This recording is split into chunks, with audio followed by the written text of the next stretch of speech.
Bonjour mon frère, bonjour ma sœur, j'espère que vous allez bien.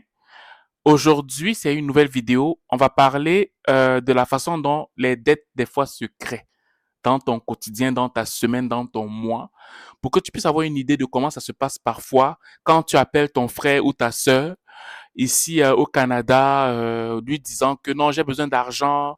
Il te dit qu'il n'en a pas. Tu as dit que oui, mais toi tu travailles. Comment tu peux me dire que tu n'en as pas? Je vais t'expliquer pourquoi il te dit qu'il n'en a pas. Pas parce qu'il n'a pas d'argent, mais parce que selon la semaine dans laquelle il se trouve ou le mois, il a peut-être un arriéré de paiement qu'il doit résoudre bien avant de continuer son mois. Sinon, il y aura des accumulations qui feront en sorte que s'il devait peut-être genre $100, il va en devoir peut-être 150 ou $200 et ça continue à augmenter en fait. OK? Bien avant de parler de ça, je tiens à te dire que nous, on a commencé à faire un partenariat avec un consultant en immigration, OK? Il peut faire les dossiers du Québec et du Canada tout entier, non seulement pour les personnes qui veulent régulariser leur statut ici au Canada, mais aussi ceux ou celles qui sont à l'extérieur du Canada qui aimeraient venir ici au Canada comme résident temporaire ou permanent en fait, OK? Donc si tu es intéressé, ben je te donne ce petit cadeau à savoir parler avec le consultant en immigration bien avant de t'engager. Pour ce faire, tu t'enregistres simplement sur le lien Zoom qui est en bas, OK? Tu t'enregistres, ben, pas le lien Zoom.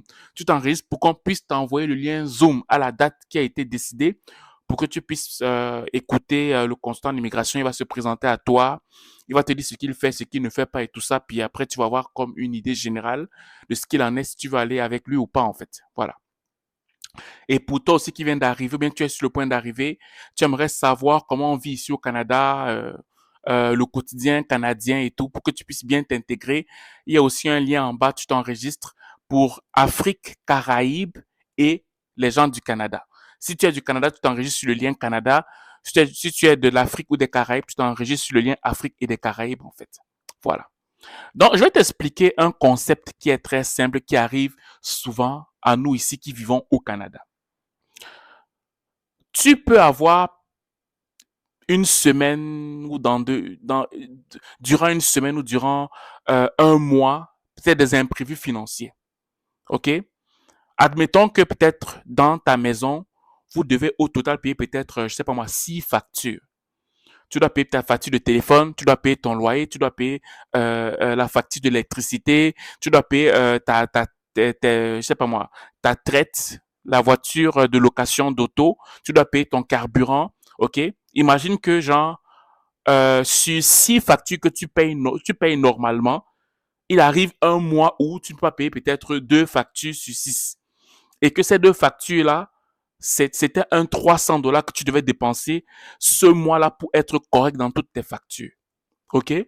Le fait que tu n'aies pas pu payer cette facture-là peut-être en janvier, ça ne veut pas dire qu'en février, tu vas avoir ce montant que tu n'as pas pu payer en janvier. Donc, ça fait en sorte qu'il y a $300 déjà que tu te dois pour être à jour au niveau de tes factures. Donc, s'il y avait peut-être un montant de $1 500 ou $2 000 qui rentrait quotidiennement avec ton salaire, ou bien si tu es avec ta femme, admettons que c'était $4 000 qui rentraient, et que vous n'avez pas pu payer en janvier $300 ou $400, en février, à moins que vous fassiez des temps supplémentaires si votre emploi vous le permet, ou que vous trouviez de l'argent, mais le $300 ne va pas s'inventer. OK? Faut que ça fait en sorte que il y a déjà $300 de dette que vous avez. OK? Et ça peut continuer comme ça ne peut pas s'arrêter.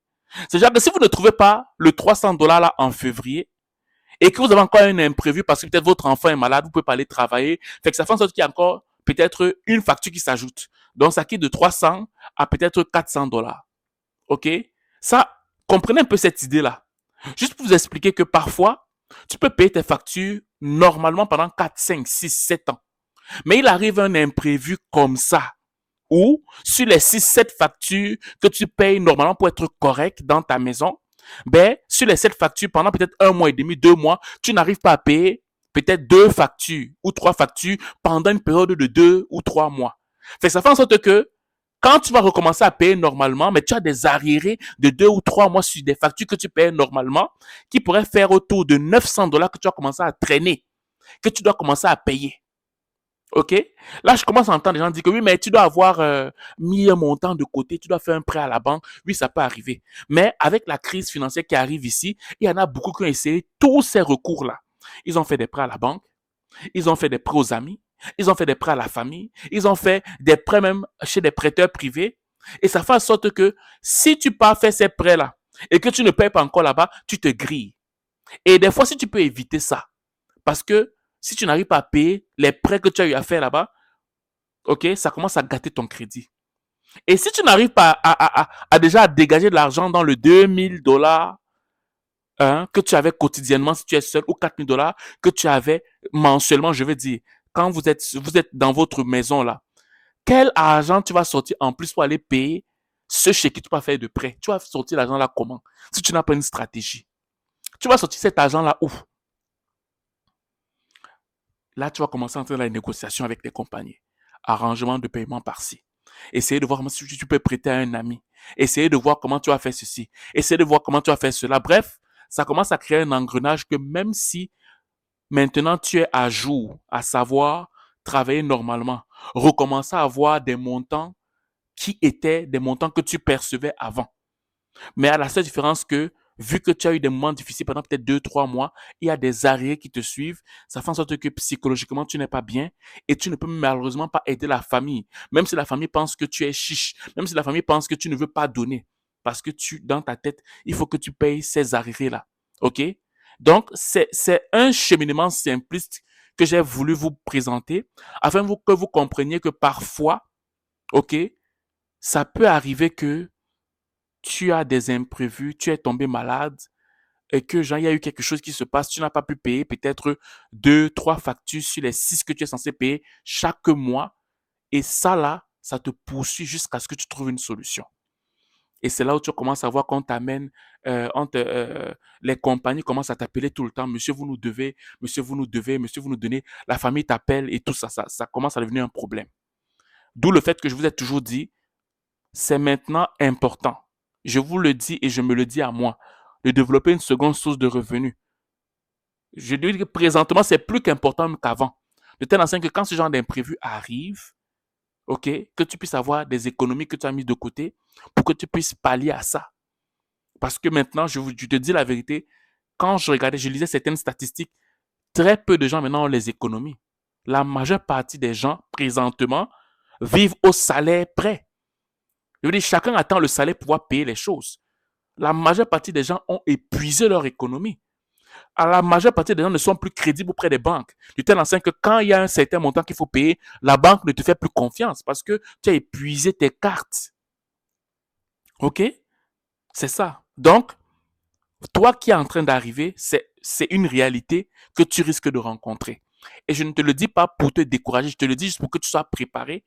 De telle sorte que quand tu arrives, c'est important aussi de mettre l'argent de côté, de développer une seconde source de revenus ou bien d'augmenter tes revenus en allant te spécialiser encore dans ton domaine pour que tu puisses avoir un certain montant supérieur au salaire qui est donné à ta profession en fait. Voilà. Donc c'est ce petit conseil que je voulais vous donner et j'espère qu'il va vous aider et j'encourage aussi tous mes frères et sœurs qui sont ici au Canada qui vivent ces situations-là. Ne persévérez, ne vous découragez pas. Et tout si ça donne que vous devez faire des temps supplémentaires pendant un certain temps pour pouvoir payer ce montant-là, faites-le, ok? Ne vous découragez pas, ça va bien aller en fait. Voilà, c'est ce que je voulais vous transmettre comme message pour toutes les personnes, ok, qui aimeraient faire les dossiers d'immigration pour le Canada. Si vous voulez vous régulariser, vous êtes déjà au Canada, ben, contactez notre consultant en immigration. Inscrivez-vous pour la rencontre Zoom gratuite. Vous allez voir ce qu'il fait, ce qu'il ne fait pas. Il va vous parler bien avant de vous engager. Et pour toutes les personnes qui sont à l'extérieur du Canada, ok, vous voulez venir au Canada, enregistrez-vous sur le lien Zoom. Vous allez pouvoir discuter avec notre consultant et vous allez voir, il est très agréable et il travaille de façon professionnelle. Voilà. Donc, sur ce, je vous souhaite de passer une excellente journée ou une excellente soirée, dépendant de vous m'écoutez. Ciao.